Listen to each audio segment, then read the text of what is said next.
If you've ever felt like you're working hard but not making any progress, you might be missing something crucial: clear goals. Without them, you're drifting aimlessly, letting circumstances decide your future. But financial success doesn't happen by chance. It's planned and built with intention. Imagine, for instance, someone saying, "I want to make more money." Sounds like a goal, right? But in reality, it's vague and directionless.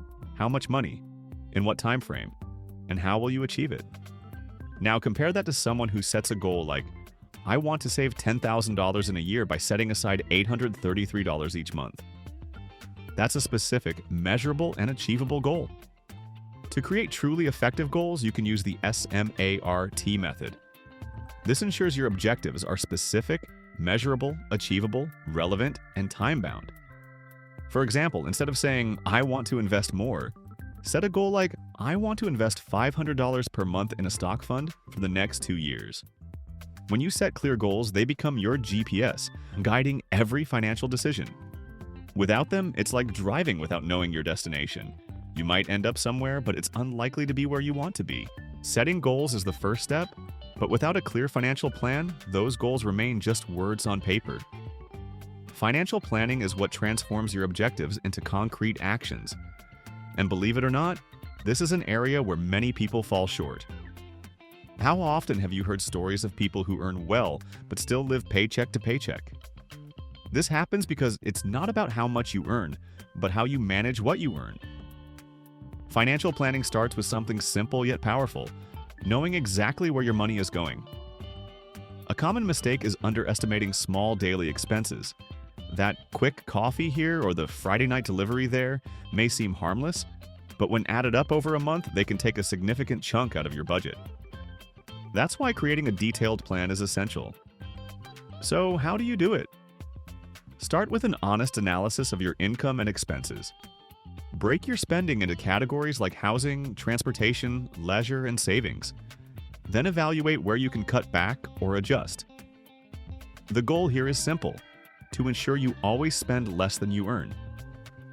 In addition, a solid financial plan includes an emergency fund. This reserve will protect you from unexpected situations, such as medical expenses or urgent repairs. Without it, any emergency could push you into debt, further jeopardizing your financial future. With a solid plan in place, you'll start to see your goals shift from distant ideas to tangible realities. One of the most destructive financial mistakes is spending more than you earn. It might seem obvious, but it's a trap many people fall into without even realizing it. This habit, often driven by the desire to maintain a lifestyle beyond what the budget allows, is the perfect recipe for debt. The problem usually starts small: a credit card purchase here, a payment plan there. The false sense that it's just one installment ends up masking the accumulation of debt. Before you know it, monthly bills consume most of your income, leaving little or nothing for saving or investing. Why does this happen? Because we live in a society that glorifies consumption. We're constantly bombarded by ads, promotions, and incentives to spend more. Marketing convinces us that we need things that, in reality, aren't essential. As a result, non-essential expenses start competing with necessary ones, creating financial imbalance. So, how do you break this cycle? The answer lies in changing your mindset. Before making any purchase, ask yourself, do I really need this right now? Or does this align with my financial goals? This simple reflection can help you avoid impulsive decisions. Another key point is developing the habit of prioritizing the essentials.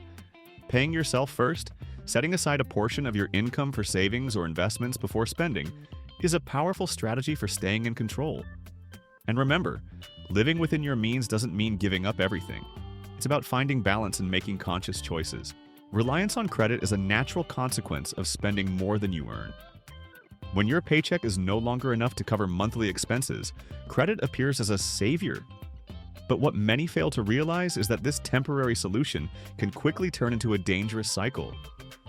Credit, whether in the form of credit cards, overdraft accounts, or loans, creates a false sense of purchasing power. It allows you to buy now and worry later. But the price of this convenience is steep: interest. In countries like Brazil, for example, credit card and overdraft interest rates are among the highest in the world. This means that a small debt can quickly spiral out of control. The problem worsens when credit is seen not as a tool but as an extension of income.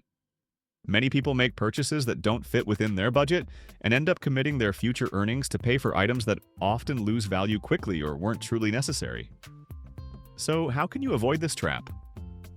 First, it's crucial to change how you view credit. It should not be used for day-to-day expenses or to fill budget gaps. Credit is a tool that should be used strategically, such as in real emergencies or for opportunities that bring financial returns. Another essential practice is keeping track of your debts. Know exactly how much you owe and how much it's costing you in interest. This simple step can motivate you to seek alternatives, like renegotiations or habit changes. Now that we've covered the dangers of excessive credit, in the next chapter we'll discuss a mistake that amplifies all others: the lack of financial planning. We've reached a critical point: the lack of financial planning. This mistake not only perpetuates financial problems, but also prevents people from achieving their life goals.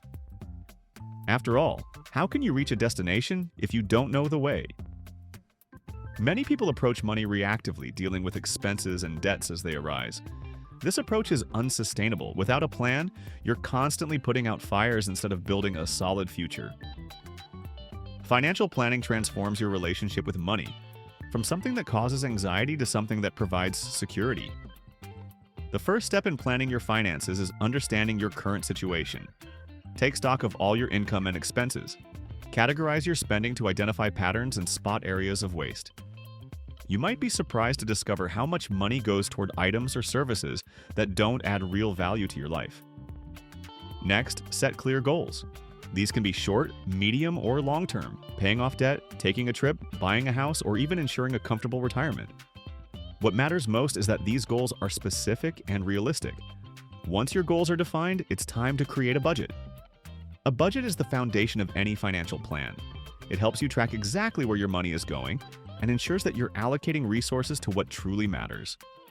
A popular rule is the 50-30-20 guideline, where 50% of your income goes to necessities, 30% to wants, and 20% to savings or investments.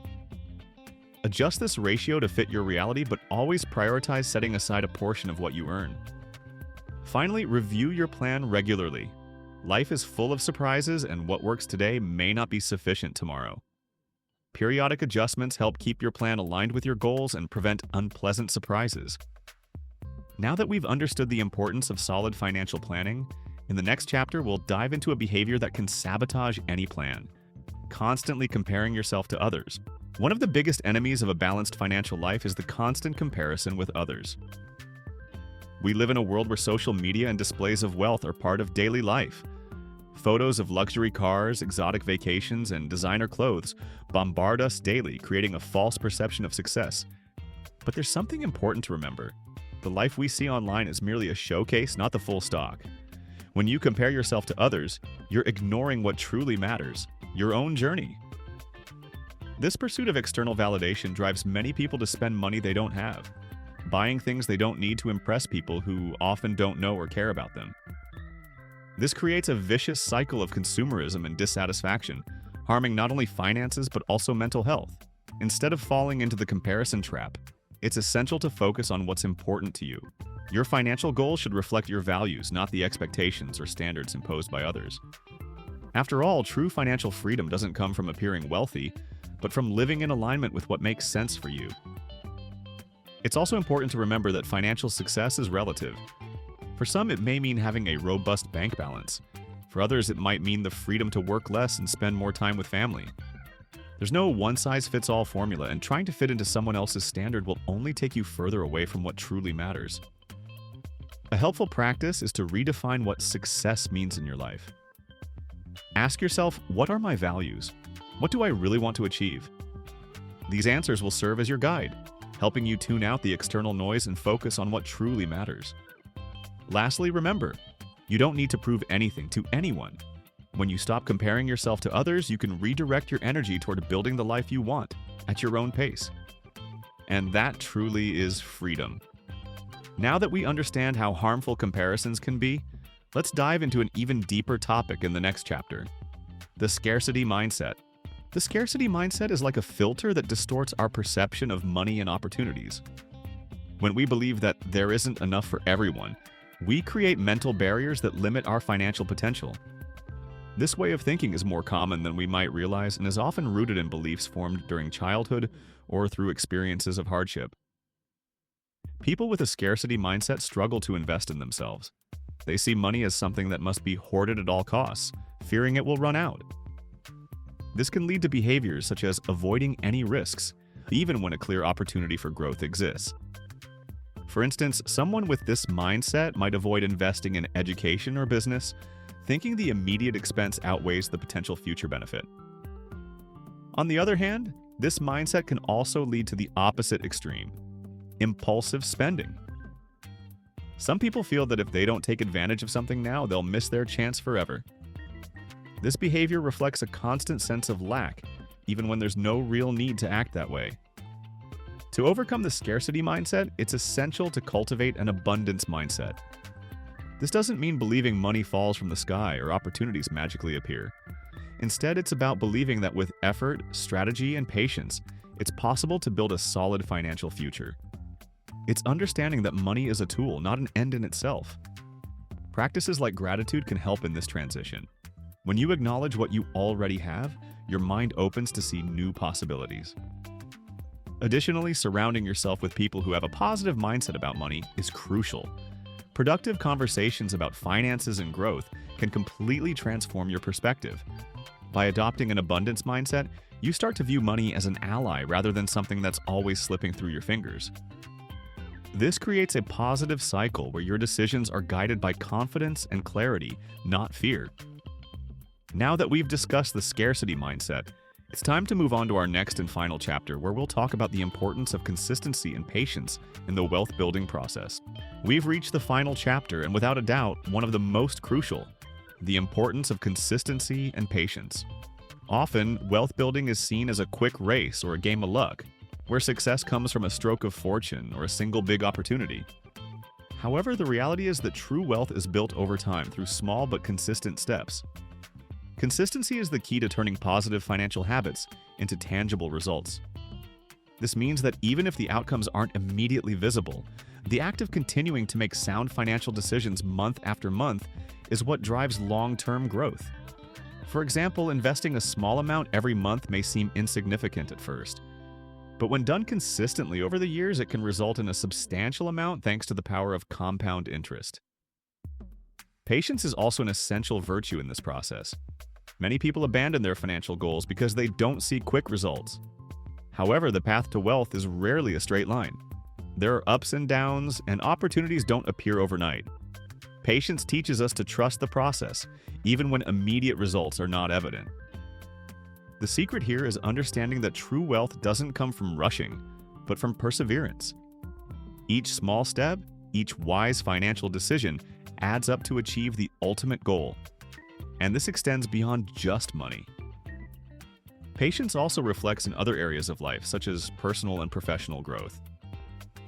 Often, the greatest rewards come from long periods of development and learning. By maintaining consistency and patience, you're not only building financial wealth, but also cultivating a long-term mindset that will serve as the foundation for many achievements throughout your life.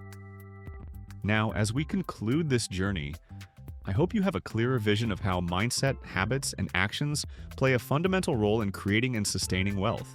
Remember, the secret lies in taking one step at a time and trusting your unique path.